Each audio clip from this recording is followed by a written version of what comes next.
మా నాయకుడు వైఎస్ జగన్మోహన్ రెడ్డి గారి 44వ పుట్టినరోజు వేడుకలు రెండు తెలుగు రాష్ట్రాల్లో చాలా బ్రహ్మాండంగా జరుపుకోవటం జరుగుతుంది.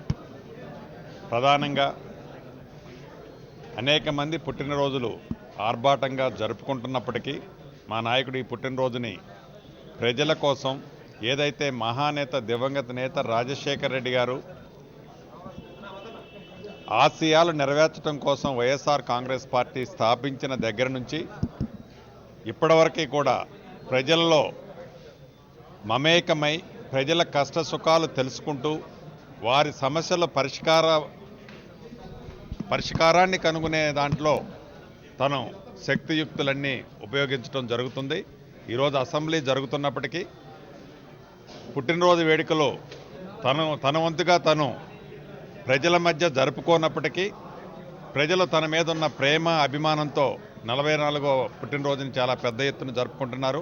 భగవంతుడు వారికి అష్ట ఐశ్వర్యాలతో పాటు ఆరోగ్యాన్ని, అదే రకంగా ప్రజలు ఏదైతే కోరికలు కోరుకుంటున్నారో కోరికలు నెరవేర్చే దాంట్లో ఒక ప్రధాన ప్రతిపక్ష నాయకుడిగా ఆంధ్రప్రదేశ్ రాష్ట్రంతో పాటు తెలంగాణ రాష్ట్ర ప్రజల కోరికలు నెరవేర్చే విధంగా భగవంతుడు వారికి దీవెనలు ఇవ్వాలని మనస్ఫూర్తిగా కోరుకుంటున్నాను.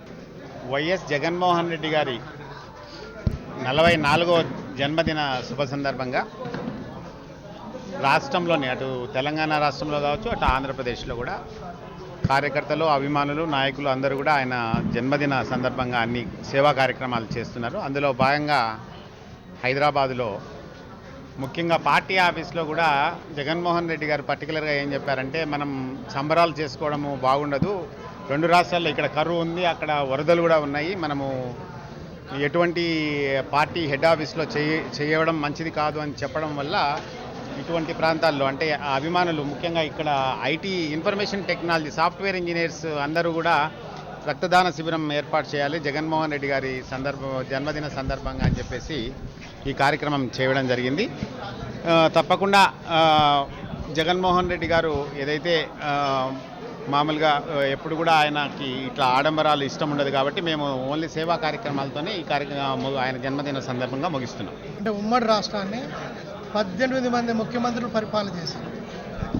కానీ ఆయా ముఖ్యమంత్రుల కొడుకులందరూ కూడా సంపదను మాత్రమే పంచుకున్నటువంటి పరిస్థితి. కానీ మా నాయకుడు జగన్మోహన్ రెడ్డి గారు మాత్రమే తన తండ్రి ఆశయాలను ముందుకు తీసుకుపోవడానికి కంకణం కట్టుకున్నటువంటి ఏకైక వ్యక్తి. ఆయన తన తండ్రి ఆశయాల కోసము చివరికి జైలుకు కూడా వెళ్ళినటువంటి సందర్భము. ఆ నాయకుడు ఆయురారోగ్యాలతో ఉండాలని, అదేవిధంగా ఆయన ఆశయాలను ముందుకు తీసుకుపోవడానికి చెల్లా మధుసూదన్ రెడ్డి గారి ఆధ్వర్యంలో ఇవాళ రక్తదాన కార్యక్రమం కానీ ఇతర సంక్షేమ కార్యక్రమాలు ఏవైతే నిర్వహిస్తున్నారో ఈ సందర్భంగా మరి జగన్మోహన్ రెడ్డి గారికి సంబంధించినటువంటిది ఉభయ రాష్ట్రాల్లో కూడా ప్రజలు ఘనంగా జరుపుకుంటారు.